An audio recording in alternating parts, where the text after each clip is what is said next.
Ngayong umaga, nais kukunin natin ang ating mga Biblia dahil mag-aaral tayo. Mag-Bible study tayo upang makita natin ang kahalagahan ng mga basic doctrines ng Bible. Lahat tayo ay mag-participate sa gawain ito. Maaari kayong magtanong, maaari din ang magtanong, at maaari kayong magtanong sa kalagitnaan ng ating discussion. At pagkatapos, titignan natin kung ano yung mga aral na dapat nating matutunan tungkol sa kahalagahan ng mga basic doctrines of the Bible. Buksan natin ang ating mga Bible sa 2 Timothy chapter 4. 2 Timothy chapter 4. Ito'y simpleng Bible study lamang at maaari niyong gamitin ito o gawin sa inyong pansariling personal devotion upang lumago tayo sa pamamaraan ng pag-aaral ng Biblia. Kasi ang ating personal devotions ay hindi lamang basta mag-pray at hindi lang basta magbasa. Dahil kung wala pong pagbabasa at pananalangin, wala pong devotions. Devotions means ay pagmamahal, mayroong malapitang conversation with God. Ngayon, kung tayo na nagsasalita sa Diyos, hindi yung devotion. Kung Diyos lang din ang nagsasalita sa atin, hindi natin yung tawag devotion. Kundi, kung nagsasalita ang Panginoon, sasagutin natin sa pananalangin. Ito po ang ating ginagawang devotions. At mapapatibay yan sa pamagitan ng ating Bible studies. Bible studies. Okay. 2 Timothy chapter 4, verses 1 hanggang 5. Maaari bang mayroong magbasa na medyo malakas-lakas at malinaw ng pagbabasa? 2 Timothy chapter 4, verses 1 hanggang 5. Sa harapan ng Diyos at ni Kristo Jesus, na siyang ahatol sa mga buhay at sa mga patay, at sa pamamagitan ng kanyang papakita at sa kanyang kaharian, ay naatasan kita. Ipangaral mo ang salita, magsikap ka sa kapanahunan, at sa di kapanahunan, magtuwid ka, manaway ka, mangaral ka na may buong pagtitiyaga at pagtuturo, sapagkat darating ang panahon na hindi nila matitiis ang wastong aral, kundi sa pagkakaroon nila ng makakating tainga, ay mag-iipon sila para sa kanilang sarili ng mga gurong ayon sa kanilang sariling pagnanasa. At tatalikod sa pakikinig sa katotohanan ang kanilang mga tainga at mabaling sa mga kathang isip. Ngunit ikaw ay maging matino sa lahat ng mga bagay. Magtiis ka ng mga kahirapan. Gampanan mo ang gawain ng isang ebanghelista. Ganapin mo ang lubos ang iyong ministeryo. Salamat ng Panginoon, tayo muna humingi ng tulong sa Kanya bago tayo magsimula sa ating pag-aaral. Panginoon, salamat po na napakalaya po namin magbasa ng inyong banal na kasulatan at napakalaya namin mag-aral nito. Salamat po sa biyaya nito sapagkat hindi kami tulad sa ibang bansa, tulad po ng mga bansang hindi kumikilala sa inyo na mayroong mga mananampalatay ninyo na sila'y pinagbabawalang magbasa at sino mang mahuli ay kanilang pinarusahan, tinutorture, o maaaring patayin. Kaya nagpapasalamat kami na ang kalayaan ito'y nasa amin ngayon. Kaya naman, Lord, amin pong hangarin at hinahangat at hiningi sa inyo. Nawa mo na po sa aming kalayaan ito ng pag-aaral ay matulog kami. Makita namin ang kahalagahan po ng pag-aaral ng inyong salita. Samahan niyo kami kung aming dalangin sa pangalan ng Panginoon Jesus. Amen. Now, sa karaniwan ng pag-aaral ng Biblia, hindi lang karaniwan, kundi sa tuwing mag-aaral tayo ng Biblia, unang ginagawa ay ang pagtatanong. Sapagkat kung walang pagtatanong, walang sasagot. At kapag binasa natin ang talata ng Biblia at tinanong natin ito, tiyak ang Biblia ay sasagot sa atin. Now, tingnan ninyo sa inyong mga Bible ang unang tanong. Ano, tungkol saan ang tinutukoy ng talatang 1. Ano ang sinasabi? Saan tumutukoy ang verse 1? Pakinggan nyo, babasahin ko.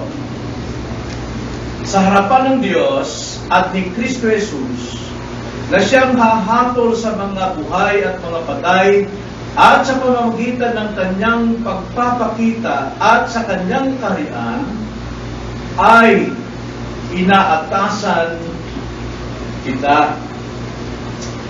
Now, sa alam kong Bible yung English, medyo may pagkabaliktad ang pagkakasabi.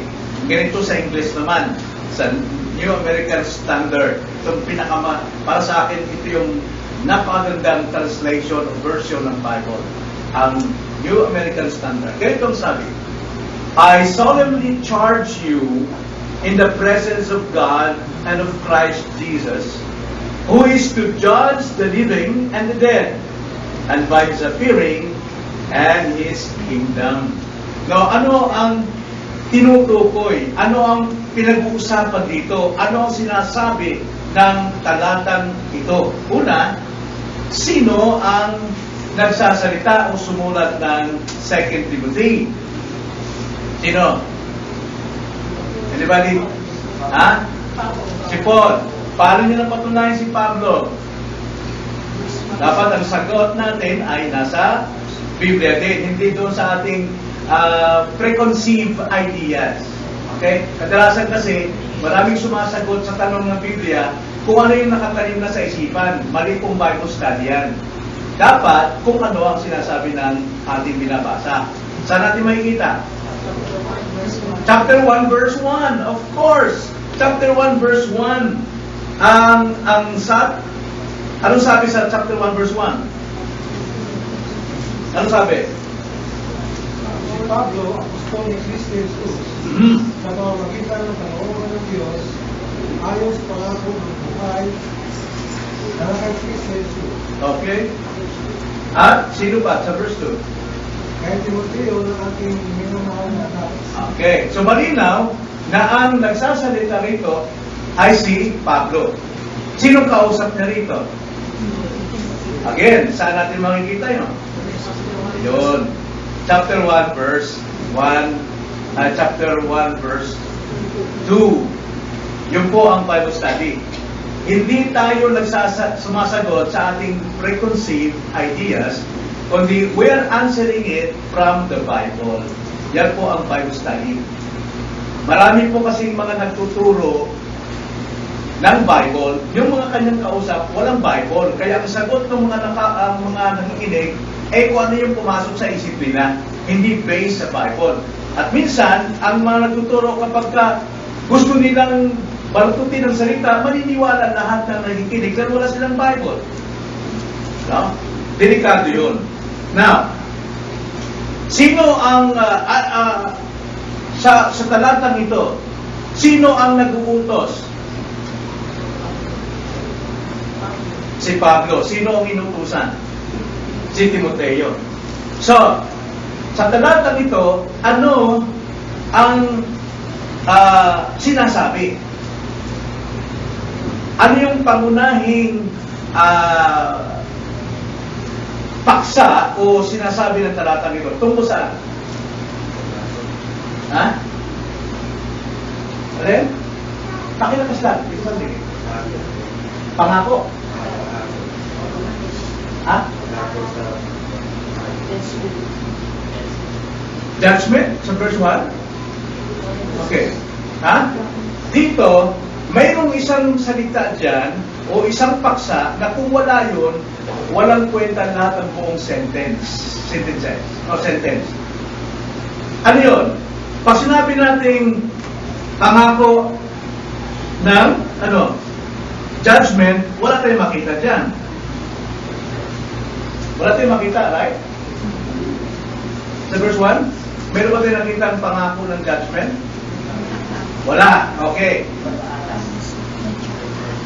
Pag-aatas. Ano yung ibig sabihin ng pag-aatas? Pag-uutos. Yun ang tinutukoy in verse 1. Kasi pag inalis natin yan, yung pag-uutos na yan, nasa huli yan. Sa English, nasa una. Okay? Pag inalis natin yan, incomplete yung sentences. Hindi tatayo. Kaya sa bawat sentence, mayroong isang main idea na lahat ng nakapaligid sa kanya doon dumidepende. Yun ang magpapaliwanag. So, ano yung main idea ng verse 1? Pag-uutos, a command. A command, isang command. Now, sino ang nag-uutos? Si Pablo. Sino inutusan? Okay.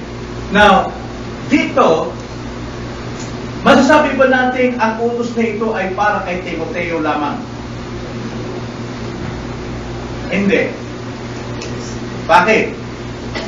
Now, whole context ng Timothy. Bakit hindi kay Timoteo lang? Now, kanino ba isinulat itong 1st and 2nd Timothy? Kanino? Kay Timoteo lang ba? Sa iglesia. Kaya hindi lamang kay Timoteo ito tumutukoy yung utos na ito, kundi sa buong iglesia. Dahil yung verb dyan, sa I solemnly charge you, ay nasa present passive active indicative, meaning present passive indicative. Ibig sabihin, present continuous yun, nagpapatuloy hanggang sa ating panahon ginagawa ito. Kaya hindi lang kay Timoteo, dahil si Timoteo patay na. At sino ang ngayon ang Timoteo na kinakausap dito? Ang iglesia. Bawat isa sa atin, gawin natin ito, yung utos na ito. Now, tingnan natin. Bakit inuutusan si Timoteo dito? O bakit tayo inuutusan? Anong dahilan? Pagawin natin ang tanong muna. Dalawa. Kaninong otoridad ang ginamit ni Pablo upang utusan si Timoteo? Ha? Kanino? Sa Diyos? Okay. Hindi buo yun. No? Sa Diyos at? Okay. Ang sabi dyan sa verse 1, sa harapan ng Diyos at ni Kristo Jesus. So, ang authority dito ni Paul kay Timothy, at the same time sa atin, ito hindi kanyang gawa-gawa. Hindi siya nag-uutos, pero ang nasa likuran ng authority ay si ang Diyos at si Kristo. Now, sino ba si Kristo rito? Sa verse 1, sino si Kristo rito? Okay, siya ang hahatol eh. So, makikita natin na ang utos na ito is urgency. Dahil lahat ng tao hahatulan ng Panginoon. Sino mga tao ang hahatulan niya? The living and the dead. Yung mga buhay pa sa kasalukuyan hanggang sa ating panahon, at yung mga namatay na simula nung isulat na ito, ang Panginoon pa rin ang hahatol. Now, paano natin matitiyak na hahatulan ito ni Kristo? Ayon sa ating verse 1. Yes! Darating si Kristo. Magpapakita siyang muli upang hatulan ang mga buhay sa kanilang ginagawa sa araw-araw. Kung ginagawa pa rito yung ayon sa kanyang utos. At yung ding mga namatay, hindi pa sila ligtas. Hahatulan din sila kung anong buhay nila nung sila'y nabubuhay pa. Sila ba ay sumusunod sa utos? Okay? So napakalinaw yan sa ating binasa sa verse 1. Hindi mula sa ating preconceived, yung mga nakatanim na, no? Ang nagmula ang ating sagot. Kundi ang sagot, mismo ang Biblia. The Bible answers the question, so therefore, the Bible interprets itself. Kaya maraming religion kasi may kanya-kanyang preconceived interpretations. Pagka preconceived interpretations, iba-iba ang paniniwala. Iba-ibang paniniwala kaya hindi magkaisa ang mga tao. There is only one interpretation and that is the Bible itself. I-apply lang natin itong na pag-aralan natin. So, napakalaga ang utos na ito. Now, ikalawa, tungkol saan ang utos? Tungkol saan ang utos? Verse 2 na tayo. Tungkol saan daw? Sino sasagot? Okay, sige. Sino ang sasagot yan? Tungkol saan ang utos? Verse 2. Ha? Okay. Pangangaral. Pangangaral. Ipangaral ang alin? Ang salita.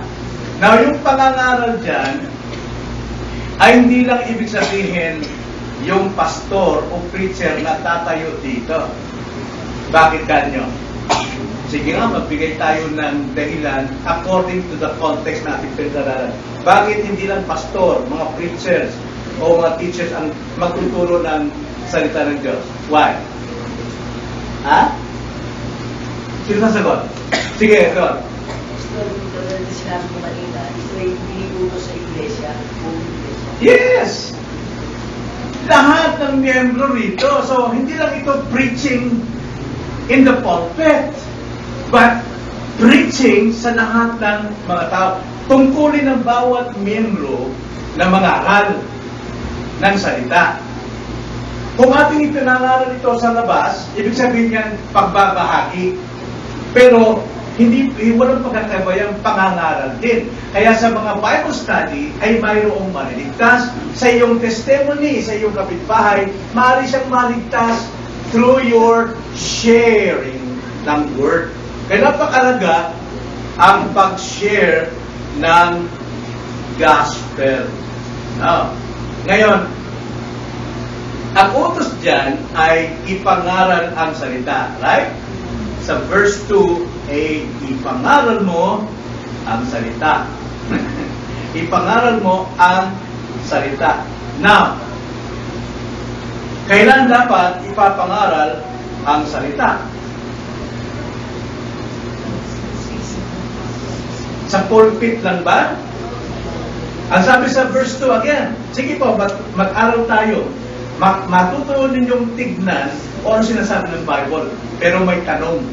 Ang dyan, masabi kong mahalaga ay yung pagtatanong. Kung mali ang tanong natin, hindi sasagot ang Diyos. Hindi sasagot ang Biblia. Now, ang tanong ko, kailan ipapangaral ang Ebanghelyo o ang salita?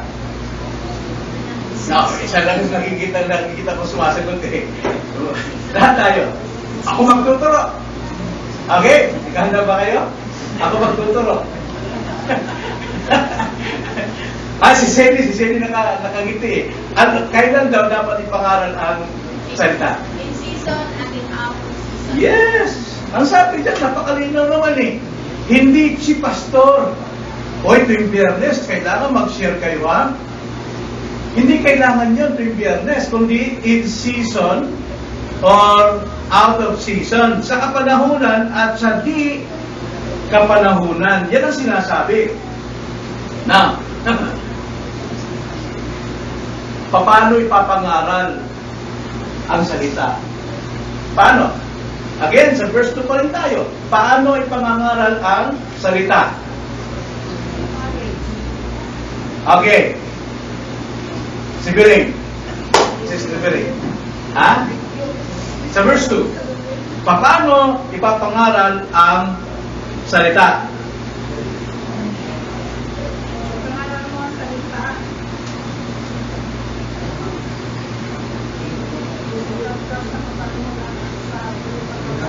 Okay? Nasagot na yung kanina. So, paano ipapangaral ang salita? Ano pa? Magtuwid?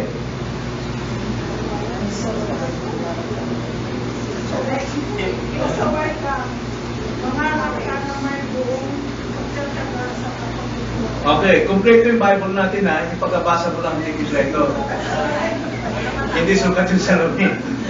Ang unang dyan, paano din papangaral ang salita? Dapat ito ay magtuwid. Kasama yun. Kaya sabi ng maraming umaten, naku, ayaw ko umatid dyan sa church na yan. Laging nang-rebuke. Lagi masakit ang sinasabi. Naninigaw pa yung pastor. Kung kayo ba yung magtuwid, paano ba? Hoy, tigilan mo na yung kasalanan mo. Ganun ba? Walang impact yun. Pag sinabi, tigil mo yung kasalanan mo. Mayroon bang impact yun? Yes. Unang-una, magtuwid. Pangalawa, manaway. Sawayin mo sa kanyang maling dinadaanan o maling paniniwala. Tapos, mangaral ng may pagtsatsaga. Matitigas talagang ulo ng mga tao. Ay ka makinig. Pagtatawa ko sa'yo, pero pagtigaan mo lang. Pagtigaan mo lang. Tulad pa ng isang patak na tubig sa falls, di ba? Makikita mo yung mga patak dyan. Tapos makikita mo yung binabagsakan ng patak ng tubig, bato, pero malalim ang butas. Bakit? Consistent eh. Yung patak na yon sa unti-unti, tubig na yun, pero lumalalim. Ganon din ang ating pag-share, pagtsatsaga, babaon din yan, babaon sa puso niya. Ayaw niyo bang gamitin kayo ng Panginoon ng magligtas sa isang tao? Hindi ikaw tagapagligtas. Pero sa magitan ng iyong pagtsatsaga, ng pag-share ng gospel, ang Diyos ay magliligtas sa Kanya. Dahil kung hindi tayo maging magtyaga sa taong yon, iniligtas din ng Diyos yun eh. Pero iba nga lang gagamitin niya. Hindi, sayang, ikaw sana. Meron ka na sanang isang point, marka sa langit. 1 point, second point, third point. Maganda yun, di ba? Mas maganda yung may ganun, mayroon tayong kayamanang aalihin pagdating doon. Welcome, well done, my good and faithful servant. Mangaral ka na may buong pagtsatsaga at pagtuturo. Pagtuturo. Pag sabing pagtuturo po, tayo pong ginagawa natin. Step by step, pinapakita natin alin yung dapat, alin yung tamang tanong. Di ba ganun ang isang teacher? Pagtuturo. Kung ang teacher ay laging naninigaw, kailangan basahin mo yan! Andiyan ang ulo mo! Agad ka na matututo. Hindi teacher yan. Hindi teacher yan. Kailangan paliwanag. Okay? Yun. Paano ipapangaral ang salita ng Diyos? Pagtutuwid, pagsaway, pagtsatsaga, at pagtuturo.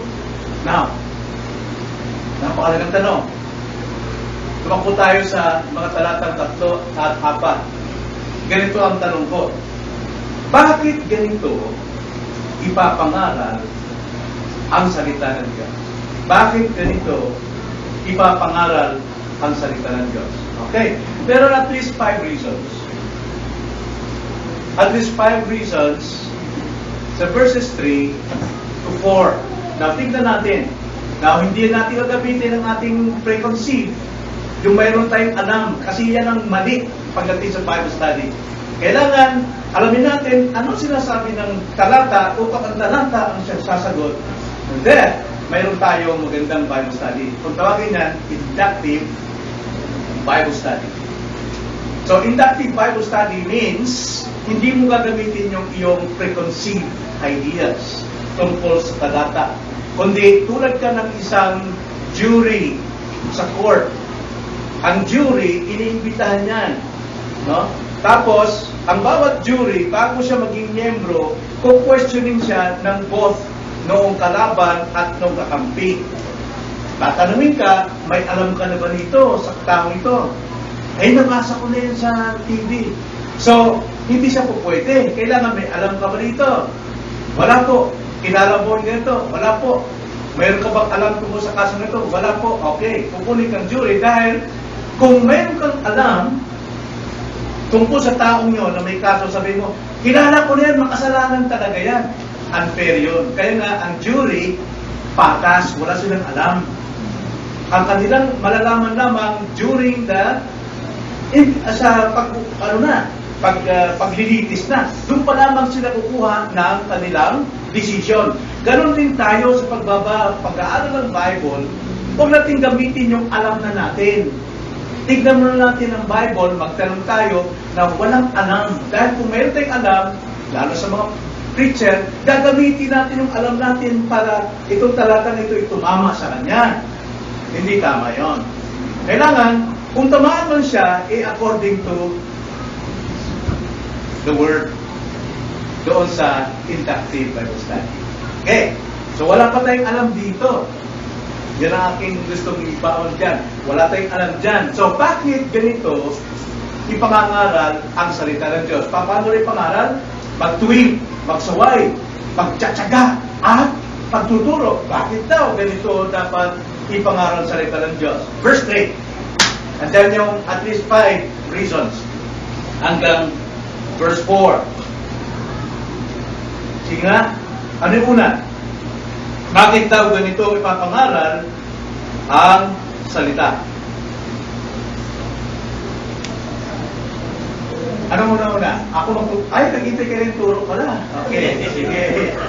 Si Sister Alice, sa verse 3, bakit daw ganito ipapangaral ang salita ng Diyos na kailangan magtuwid, magsaway, at magtsatsaga at pagtuturo? Bakit daw? Sa verse 3 lang. Kasi po, darating na po yung panahon na hindi nila matipis yung tamang aral. Okay, yun ang unang-una. Hindi tayo humanap ng mga tao marunong sa bakit ganito ipapangaral. Kasi matatalino yung mga tao. Mga panahon yun hindi. Ano sinasabi ng Bible? What does the Bible says? The Bible says, sabi dyan, sapagkat darating ang panahon na hindi nila matitiis ang wastong aral. At ito yung panahon natin ngayon. Nakikita niyo ba? Mas marami ang umaten doon sa mga kasayahan lang, at doon sa mga umaten na grupo na walang Biblia yung nakikinig. At turo ng turo yung pastor at pinapaniwala ang lahat na nakikinig na tama si pastor. Kaya ang paghanga ay hindi kay Kristo, kundi ang paghanga ay nasa pastor. Yan ay mali. Okay? Ano rin dahilan? Mga tao ngayon hindi na matiis ang katotohanan. Hindi nila kayang tanggapin na ang mga aral, yung wastong aral. Dahil gusto nila, yung binubola sila, ipasaya, nakakilig. Yan ang unang reason. Tayo ba, ganun ang hinahanap natin? Ay, ayaw ko na dyan sa MGBC. Mabibigat ang aral dyan. Palahain mo, may mga pinili pala. Mayroon palang pinili ang Diyos sa kaligtasan. Maniniwala ba kayo nun? Maniniwala ba kayo may pinili ang Diyos kaligtasan? Yes. Because from the beginning up to the end ng Bible, from Genesis to Revelation, laging binabanggit God's elect, God's elect, God's elect. God has His own people. Kaya namatay si Kristo for His own people. Na who are those elect? Hindi natin kilala. Pero malalaman na lamang natin na kapag tinanggap na nila aral at sila sumampalataya, natin siya ay kabitan sa elect. Okay. Ikalawang reason. At ayaw ng marami yun. May tinatanggi ang Diyos dyan. So anong diferensya nun? Lack of? Yan. Kulang sa pag-aral ng salita ng Diyos. Then, ikalawang reason. Tuturo ako. Sister Sandy. Tahimik na tahimik si Sister Sandy. Talagang studio sila. Pinag-aaral na Ano sabi dyan sa verse 3? Ano ba?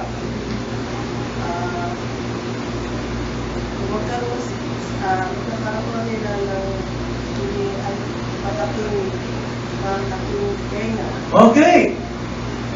Ang gusto nila ay yung nakakamot yung makakatin nilang tenga.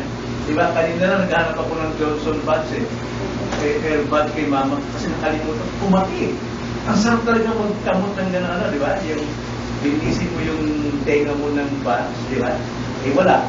Kaya hindi ako maghahanap ngayon. Pero sa panahon natin ngayon, kasi ang tinutukoy ito is continuous hanggang sa present time natin, panahon ni Timothy, nangyayari na yun. Pero continuously, hindi pa tapos. Nangyayari pa rin sa ating panahon ngayon. Na marami sa mga quote-unquote Christians, namimili sila ng kanilang gaganuhan. Well, mayroon naman tamang pamimili. Yung mga hindi siya kontento. Mamaya, ipapaliwanag natin yan sa ating preaching, ano? Yung hindi kontento. Kaya naghahanap sila ng talagang natatagpo yung kanilang needs. At yun ang tama. Yun ang paghahanap. Pero karamihan dito, ayaw nila. Gusto nilang gamot ng kanilang katinang tenga. Gusto nila healing. Yay! Talagang healing. Healing. Gusto nila prosperity. Wow! Yayaman tayo! Pagbigay ka ng 1,000, ibabalik ng Diyos ng 10,000. Parang tumama sa loto. Yan ang gusto ng mga preacher ngayon eh. Mga Christian ngayon. Ay, sarap to! Akalain mo, may tsa-tsa may bugi pa pagka nagpo-praise and worship. May drum sets doon. Ang sarap. Gusto yung katay ng tenga. Then thirdly, anong reason pa? Pangatlo, Lizel. Si Lizel. They will give up for themselves teachers. Okay. Sila ay magtatambak, maghihipap lang, hihipap yung sayo, yung kundi sila ay mag-iipon ng gusto nilang guro. Ay gusto ko si John Piper, ay gusto ko si MacArthur, ay gusto ko si Eli Soriano, ay gusto ko si Tibuloy. Yun ang gusto nila, hanga sa pastors. Pag hindi si Pastor Boy ang mag-preach ngayon, matutulog ako. Ano after nila? Pastor, preacher. Now, kahit ang pinakamahinang preacher na rito, mayroong word para sa iyo. Mayroong word para sa iyo. Alam niyo, minsan, pagdating mo rin sa SM, mayroong ganda ang tintag na sa'yo. Kaya pa-sexy-sexy ka, parang social ka. Mayroon, may pasa pa rin, nadulas ka. It's wet! Bumagsak ka. Mayroon pa rin para sa iyo. Kahit napakaganda yung lugar. Ano yun? Mag-ingat ka. Di ba? Pero kahit pinakapangit, pinakamaliit na grupo ng mananampalataya, like for example, Spurgeon, nung si bata pa, 12 years old, I think, kinabutan siya ng ulan, tapos malamig sa kanilang lugar, London eh. May yelo pa yun. Pumasok siya sa isang maliit na simbahan. Pumasok siya. Walang pastor, nangangaral, kundi turo lang kung sinong miyembro na medyo marunong na. At ang kanyang binasang text sa Isaiah, "Look at me, young man." Kaya sabi nung tinuturo niyo, ito ang aking text. This is my text. "Look at me, young man. Look at me. Look at me, young man. Look at me." Haba siyang pinakabata ron. Bandang muli si Spurgeon.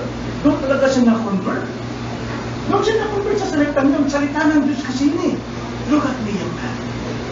At siya, nakita natin, great preacher ito si preacher of preachers. Spurgeon, because of the simple words. Kaya nga, kahit sino pinakamahin ng tatay rito, mayroong word para sa'yo. Huwag mong tulugan, baka sa pagpikit mo ng mata, wala na. Lumagpas. Sayang, wala kang pagpapago. Sayang, wala. So yung nagharap sila ng kanilang mga guro, ng sariling pagnanasa, sa kanilang gustong pagnanasa. Then again, ano pa? Verse 4.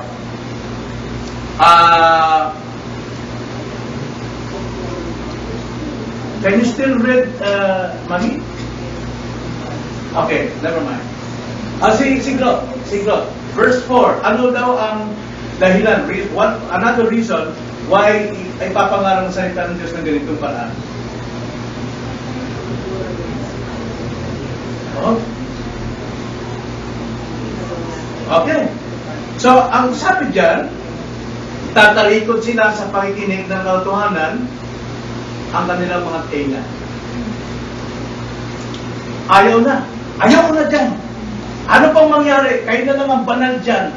Ayaw ko na makinig dyan. Masyado mabigat kung mag-preach dyan.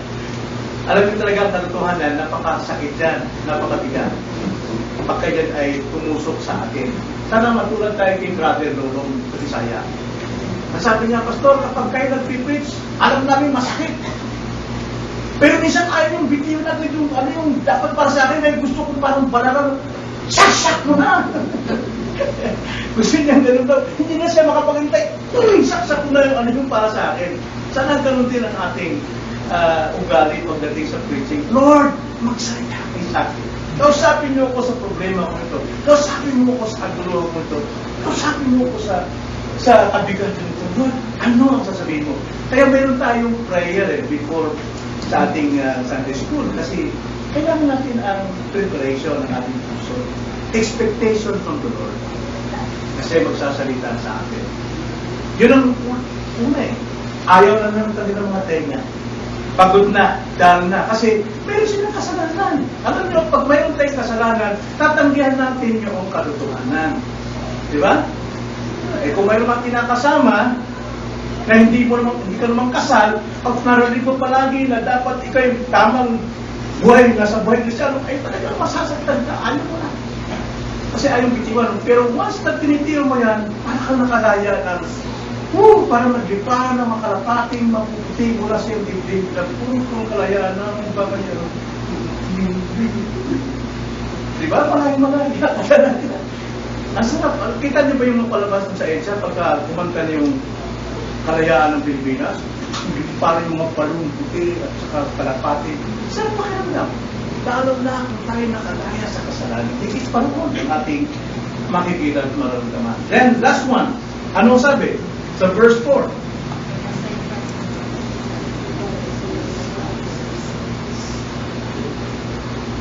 Siyempre.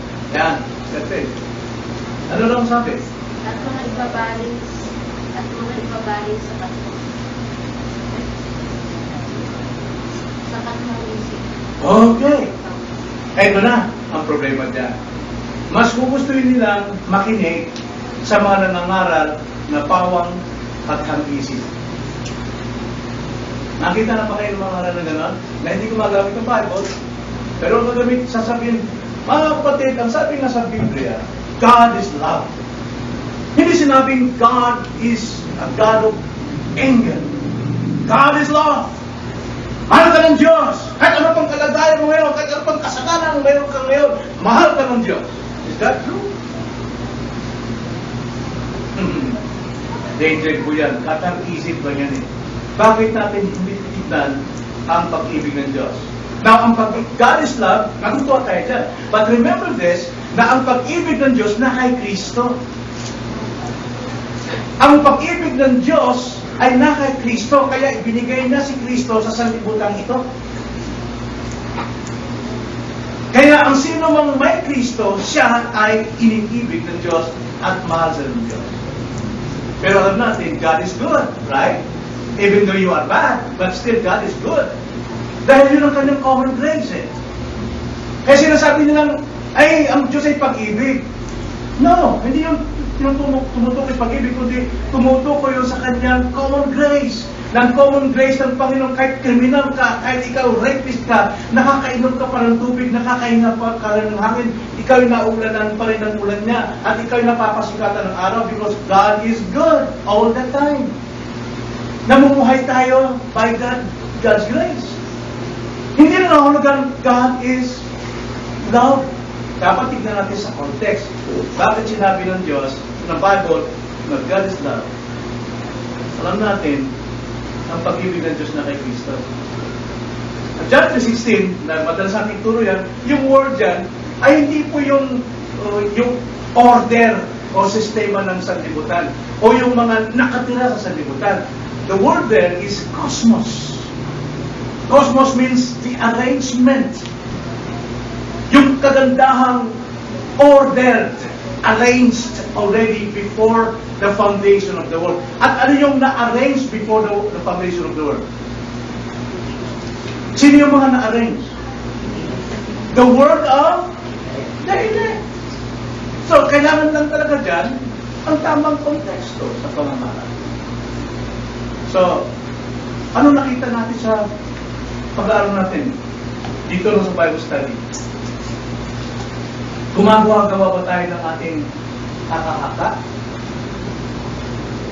Mga kapatid, yan po ang pamamaraan ng pangangaral dito. Maging mga men natin. Yan ang paraan ng pangangaral at hindi ito nangangaral ng haka-haka. Kaya there is always a word or a message for you, sino man ang tumatayo dito. Kaya huwag niyong ipupurap ang inyong mata, huwag niyong ipipikit, dahil baka makawala yung para sa inyo at hindi kayo mag-benefit sa preaching and music. Kaya napakalaga po ang Bible study. Dahil ang Bible study, ito yung paraan na magsasalita ang Diyos. Kaya kung magsalita ang Diyos natin dito, nakita natin anong salita. Ipangaral natin ang salita ng Diyos, napapanahon man o hindi. Dahil darating ang panahon, ganito, ganito, ganito. Kaya ipangaral natin to na walang pagkatangi. Magtuwid, magsaway, magtyaga, magturo. Then you can pray to God, Lord, salamat po sa iyong salita ngayon, sa mensahe mong binigay sa akin. Dahil dapat hindi ko kakalitaan ang pag-share ng gospel sa aking kaibigan, sa aking kamag-anakan, sa aking mga anak, sapagkat darating kayo, muli kayong darating upang hatulan ang mga tao sa kanilang buhay ngayon, anong kanilang ginagawa? Pati yung mga namatay na, yung mga hatulan. Oh Lord, ayaw namin mangyari na mahatulan ako, mahatulan ang aking mga kaibigan, mahatulan ang aking mag-anakan. Dahil Lord, tulungan mo ko ngayon na may sagwa ko ito. Di ba nakapag-pray tayo according to His will, not according to our wants. Declaim natin yung kanyang salita. That is Bible study. Napakasarap. Okay? Meron kayong tanong? Meron kayong tanong? Gusto nyo kay God? Sa ating okay.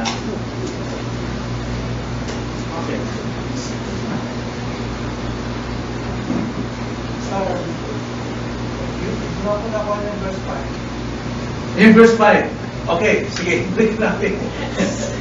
Thank you, Brad Felix.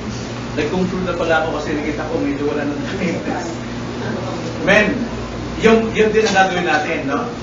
Whenever na nag-preach tayo, no, wala sa time, gumawa kayo, habang nag-preach kayo na nun, nag-praise Panginoon Lord, paano ko mag-landing dito ng smoothly.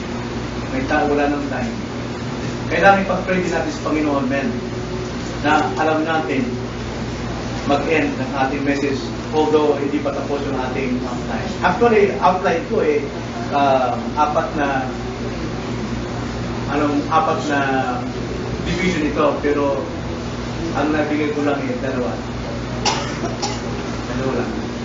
So sa verse 5, anong sinasabi sa verse 5? Ito na yung conclusion na natin yun. Sa verse 5, ngunit ikaw, and that is you. Ngunit ikaw. But actually, yan ay singular. Tumutukoy kay Timothy. Pero the context is sa church. So, kahit na singular yan, plural pa rin yan sa atin. Whether you are a woman or a man. Ikaw, at sabi dyan, ngunit ikaw ay maging matino sa lahat ng mga bagay. Dahil kung hindi ka maging matino, hindi mo may papangaral ang salita ng Diyos. Sabi dyan, magtiis ka ng mga kahirapan. Talagang mahirap po mangaral. Mahirap. Pagkahandaan mo, harap ka sa mga taong pinuso ko, sa mga taong galit sa'yo, sisinghagan ka, parang aso no? Tapos, papalayasin ka ng pinto. Ikaw, pag bibintangan ka ng mga iba't ibang klase mga paratang, masasaktan ka talaga. Pero haharapin talaga ng isang preacher yan. Bakit? Dahil nais mong maligtas siya. Hindi na hanggang tayo ay mag-share para makaganti tayo, para sa ganun maghirap ka rin. Ako mayaman ako, hindi pa Christian, pero ngayon Christian ako, naghirap ako. Itong mayamang kaibigan, kailangan tanggapin si Kristo para maghirap. Hindi gano'n. Totoo yan, marami po mga mayayaman dati naghihirap dahil namumuhay na sila tapat. Dahil alam mo natin, madaling yumaman pag may kasamang konting pitik eh. Diba? Yung konting pitik na yun ang pinagbabawal ng Panginoon sa banal na kasulatan. Yung pagpapatubo ng 5-6, hindi tama yun. Kailangan talaga, sabi na sa Bible, kung magpahiram ka, huwag kang umasa ng tubo.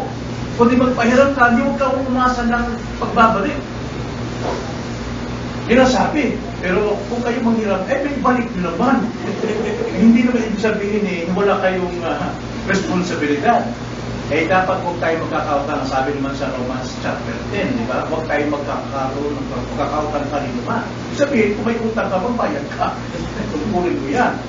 Pero ang sabi dito, ito ang kalagayan ng isang Kristiyano as evangelist. Pag sinabi kong evangelist kasi, hindi lang ito sumisigaw, magsisina kayo. Hindi. Evangelist means sharing the gospel. pinipreach ang gospel, kanino man, sino man, kaibigan man, o sino man, kailangan ka maging evangelist. Evangelist means ready, na talagang in season or out of season, isinishare niya ang gospel. Kaya kung may, yes, yes, To preach the Bible to your mga neighbors or neighbors, kailangan ba maupos mo na itong Biblia pagpasabi mo preaching? Yun ang gusto ko malalaman. You can answer questions, halimbawa yung mga yung bakit na they were not ready. good question, good question. Paano yun? Very good question. Pakilalaman. Kung hindi natin nababasa ang Bible, hindi naman sa pinagmamayabang namin, no? Dito sa grupong ito, halos lahat dito, ang pinakababang nagbasa ng Bible rito, no? Palibot 3 beses ang pinaka-less. Nung tayo ay nasa Horizon Shine pa. Nababasa ang Bible sa isang buwan, 2 buwan, di ba? Kaya sa loob ng isang taon, at least 3 times. Pero kung tawagin natin fast reading, hindi talaga. Pero maganda rin yun, dahil overview. Nakikita mo overview. Now, napakaganda magbasa ng Bible every day. Hindi para maghanap ka ng share, kundi pagbabasa ka to feed your soul, your own soul. Maganda yun. Kasi pagdating sa panahon na mag-share ka, sasabihin ng Panginoon yun eh, hindi ka na mag-isip na sabihin mo, ang Espiritu na mismo magsasabi sa iyo, ito sabihin mo. Dahil ang word ay spirit, di ba? At pagka nasa iyo yan, nasa iyong sa subconscious yung nabasa, pagkabat hindi mo na unawaan lahat, pero it's there. Kapag sa sandaling na yung pang nakakanti, no, na may mo kasi share, talagang magbibigay liwanag eh. Ay, paano mo nasabi yun? Pero, ganoon din, Spiros, kung gusto mo mag-share, pumili ka lang ng isang verse, isang text, na pwede mo i-share sa kanya ayon sa kailangan niya. Yung first na yun, kung mayroon siya mga tanong, sasabihin mo lang, saglit lang, hindi ko alam yung bagay na yun, pero ang gusto kong share sa iyo kung ano sinasabi lang dito sa verse na ito. Stick to that, the passage lang, stick to that. At tutulungan ka ng Panginoon paano ipapaliwanag yun sa kanya, kasi yun ang need niya. Once na pumili ka ng text, akala mo sa iyo lang yun, tapos kaharap mo yung tao, it was God. Ang banal na Espiritu nagtulong sa iyo, nag-guide sa text na yun para i-share mo sa kanya. Kaya hindi yun sa akin, kundi by the grace of God. So hindi kailangan memoryahin yung Bible, hindi kailangan matapos, pero maganda yung matapos natin yung Bible. At least, 1 year, matapos natin yan. Pero kung talagang mayroon kang paraan, tulad ng kay Maxian na paraan, ay matatapos mo ang reading ng Bible at least twice a year. Meron ganon. Pero yun lang. Hindi lahat ng tanong masasagot natin eh. Kundi, stick to your passage at doon ka lang mag-share. Ano man tanong niya, doon lang sa text niya, sasagutin siya. Halimbawa, John 3:16. Alam mo, gusto ko share sa iyo ito dahil ito yung pag-ibig ng Diyos sa mga taong makasalanan tulad natin. Lagay na lamang pag-ibig ng Diyos kaya binigay niya ang kanyang bugtungan na upang sino mang sumampalataya sa Kanya hindi mapapahamak kundi magkaroon ng buhay ng Diyos. Isang tayo kung anong pansaing. Halimbawa, tanong. Dito sa talata, masabi ko hindi ko masasagot yan, pero masasagot ko ganito. Makakuha tayo ng pag-ibig ng Diyos sa ikaliligtas sa magitan ng pagsampalataya ng Kristo. Ibabalik ko siya rin sa text. Kasi kung Jehovah's Witness makasama nyo, kung saan saan pupunta yun. Kasi ang kanilang pinag-aralan, hindi Bible, kundi yung kanilang libro na pinag-aralan. Pang-brainwash yun sa mga hindi nagbabasa ng Bible. Dahil pag sinabing, di ba si ganito, si Jehovah lang, hindi. Yung sabi ng talata, ito lang tingnan natin. Napakasimple lang. So stick to that sa scripture mo, para hindi ka nila kaya hindi ka. Nasagot ko ba, Rose? Okay. Mayroon ba? Mas maganda yung mga tanong kasi maaaring yung tanong din natin yun eh. So yung ating pinag-aralan, no? Tumutukoy ito sa Evangelista na maging matino sa lahat ng mga bagay, magtiis sa mga kahirapan, gampanan mo ang gawain ng isang tagapag-share o evangelist, ganapin mo itong lubos ang iyong ministeryo. Naging ministeryo ito, lubos. Ibig sabihin, bigyan mo na buhay mo dyan. Mag-share ka. mag-share ka. Mag-share tayo, hindi dahil meron tayong pakinabang. Ang pakinabang natin sa Diyos, hindi sa tao. Kaya yun ang gusto kitanin talaga puso natin. Hindi tayo mag-share para mayroon tayong matanggap na pakinabang doon sa tao ang ating sinisira. Kasi dumanas na ako ng ganun masakit na salita sa Leyte. Kasi meron kaming lapit sa bundok, nagbabible study. Eh narinig ko sa mga kadbay sa silong, ako, ito na naman yung mga born agains. Ubus na naman yung mga manok sa kural. Eh yung pinsa ba, sino ng bahay, may mga may mga bako dyan, may mga manok. Pero pagkadami na doon yung mga born agains, nauubos talaga kasi katay ng katay. Kaya nga ayaw ko sana, mangyari talaga pagkabayo sa ayaw natin na mayroong pakain. Ang kailangan dito ay mag-share ng gospel. Hindi pakinabang ang ating nahanap, kundi pakinabang ng kaluluwan. Dapat natin itanin sa ating puso. Okay? So wala na, mag-pray na tayo. Okay, let us pray. Panginoon, napakasarap pong pag-aralan, kulay-kulay ng iyong salita, sapagkat nagsasalita ka sa amin, Lord, in a personal way, a very personal way. Kaya tulungan niyo kami, Panginoon, na magamit din po namin ito sa aming pong mga personal devotions, na sa ganun, alam namin kung ano po mensahe ninyo sa amin sa bawat araw ng aming buhay. Pagpalain niyo po ito at nawa amin po mapag-aralan ang mga paunahing doktrina o aral ng Biblia na siya po makapagpapatibay ng aming panampalataya at hindi lang makapagpapatibay kundi makapagliligtas pa sa mga wala pa kay Kristo. Maraming salamat po. Itong aming dalangin sa pangalan ng Panginoon Jesus. Amen.